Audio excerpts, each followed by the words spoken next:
आदरणीय साथियों, मित्रों, सादर नमस्कार।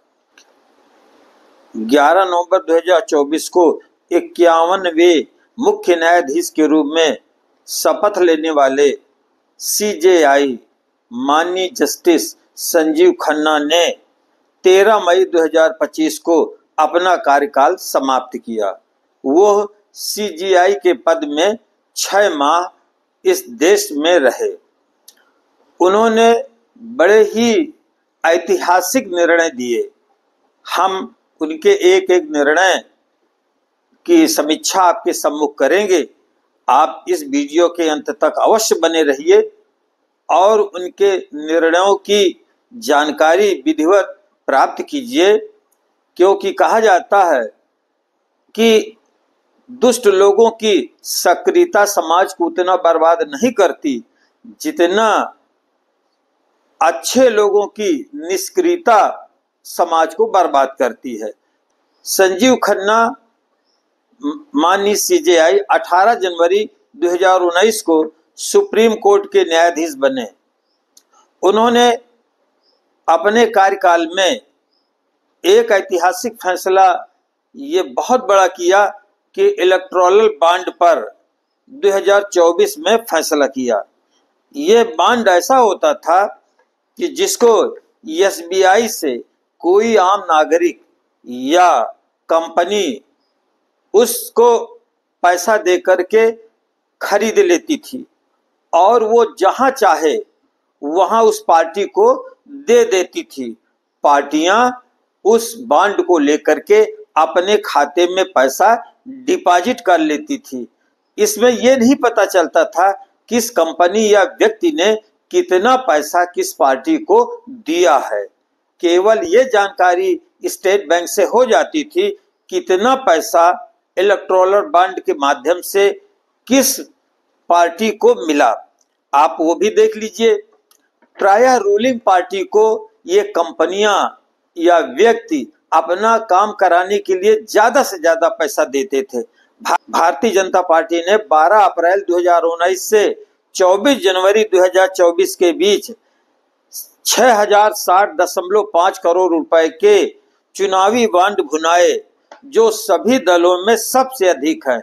कुल बॉन्ड में भाजपा की हिस्सेदारी 47.5% से अधिक रही है।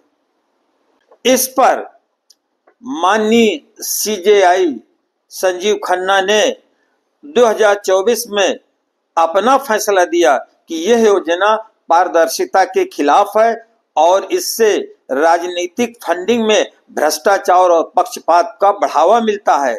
इसमें बॉन्ड देने वाले का नाम गोपनीय रहता है। इस कारण यह भ्रष्टाचार को बढ़ावा देती है और उन्होंने इसे रद्द कर दिया। इसके साथ साथ पूरे देश में अनुच्छेद धारा 370 जो जम्मू कश्मीर से लगी थी उसे हटाने को उन्होंने सही ठहराया। इसके साथ साथ एक ऐतिहासिक फैसला ये भी किया कि जो माननीय जस्टिस यशवंत वर्मा, जिनके घर में तमाम नकदी नोट मिले थे, उनको लेकर के उस नकदी सामग्री को वेबसाइट में अपलोड करके सार्वजनिक की थी और साथ ही उनके खिलाफ महाभियोग लगाने हेतु प्रधानमंत्री तथा राष्ट्रपति को पत्र लिख करके सिफारिश भी किया। तो एक उनका ऐतिहासिक कार्य ये भी रहा। एक और नई व्यवस्था कर दी कि न्यायाधीशों की संपत्तियों को वेबसाइट पर अपलोड करके सार्वजनिक करना उनका ये बहुत बड़ा महत्वपूर्ण कदम माना जा रहा है। अब प्रत्येक जज अपनी संपत्ति को वेबसाइट में अपलोड करके दिखाएंगे कि उनके पास कितना धन है। उन्होंने सेवानिवृत्ति के बाद यह भी एक घोषणा कर दी कि वो किसी प्रकार का कोई पद स्वीकार नहीं करेंगे।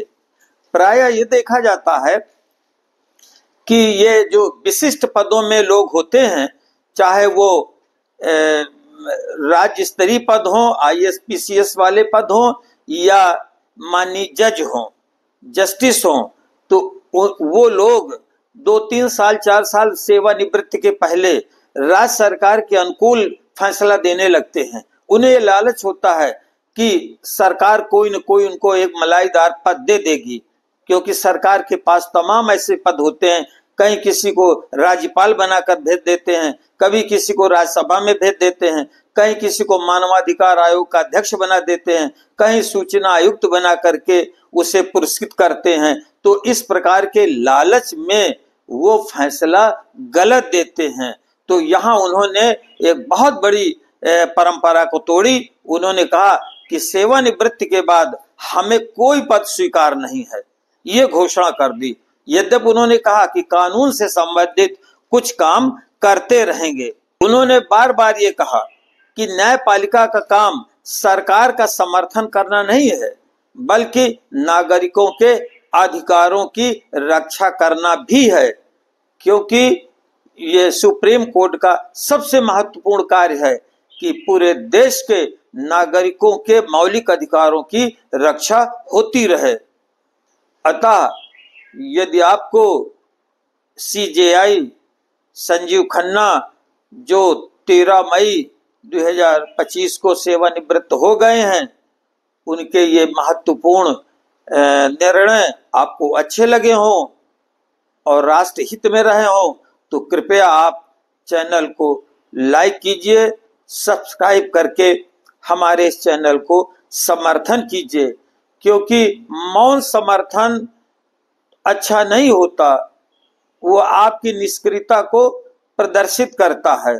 तो आप निष्क्रिय न रहें, आप चैनल को सब्सक्राइब करके समर्थन करें। बहुत बहुत धन्यवाद। जय हिंद, जय भारत।